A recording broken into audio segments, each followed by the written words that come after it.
So the sympathetic supply of the eye. So the sympathetic supply of the eye starts from the hypothalamus. So the sympathetic supply of the eye starts from the hypothalamus. Okay. So first one, it starts from the hypothalamus. So which part of the hypothalamus? It's the posterior part. So it starts from the posterior part of the hypothalamus and the first order neurons. So it will descend and it is uncrossed. So it is descending, uncrossed, descending, uncrossed, and it will descend up to the C8 T2 level. C8 to T2 level. C8 to T2 level of the spinal cord, and it is called the ciliospinal budge. So this thing C8 to T2, this is the ciliospinal budge. So from so you can see here this C8 to T2 is near to the lung apex as well as it is near to the subclavian artery. So any pathology involving maybe the subclavian artery or the lung apex like the Pancoast tumor can involve the ciliospinal budge and it can affect the sympathetics of the eye, right? So that we'll see later. Next, from here it starts to ascend from the ciliospinal budge. Now what we have is the preganglionic fibers. It is going on into a ganglion. So you have the preganglionic fibers.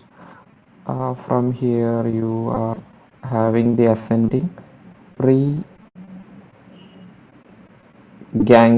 fibers, right? So the preganglionic fibers are ascending. The preganglionic fibers are ascending to the superior cervical ganglion. So one more thing that you need, okay, they are ascending to the superior cervical ganglion. Let us just keep write that superior cervical ganglion. Okay. So these are the ascending sympathetics. So the ascending sympathetic fibers reach the superior cervical ganglion, and from the superior cervical ganglion, it the fibers ascend near to the ICA, internal carotid artery. You can see the fibers are in close relation to the ICA. So the fibers are in close relation to the ICA, whereas you can see here some fibers are going like this, some fibers are going like this. So you can see the pseudomotor and the vasomotor fibers to the face. The pseudomotors that is related to the sweat gland as well as the vasomotor fibers are going along with the ECA. That is also you have to understand. So with the ECA, the vasomotor and the pseudomotor fibers will go.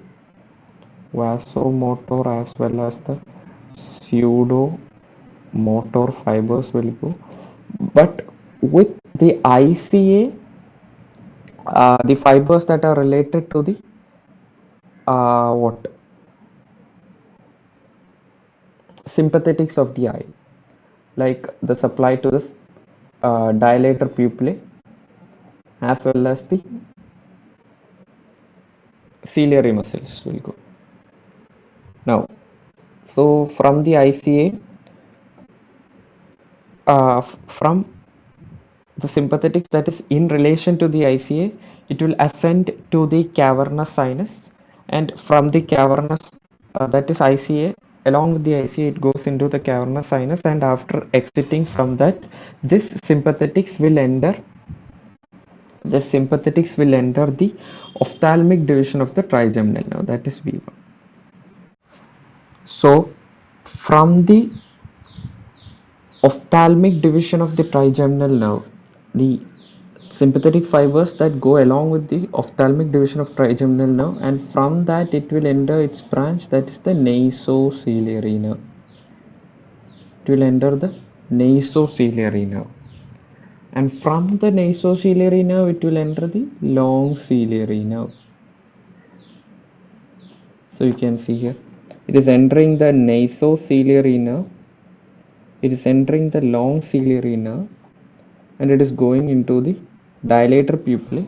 So it is going into supplying the dilator pupillae as well as it is supplying the ciliary body, right? The muscles in the ciliary body. So nasociliary nerve, long ciliary nerve, dilator pupillae and ciliary body.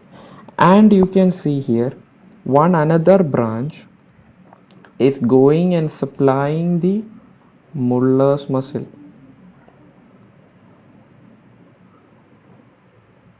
It is supplying the Muller's muscle. So Muller's muscle is an unstriped muscle. It is not striated. So it's an unstriped muscle of the upper eyelid, and it is supplied by the sympathetic. So as the Muller's muscle is getting affected, you are having a slight, you are having the ptosis and also some amount of inophthalmos, right?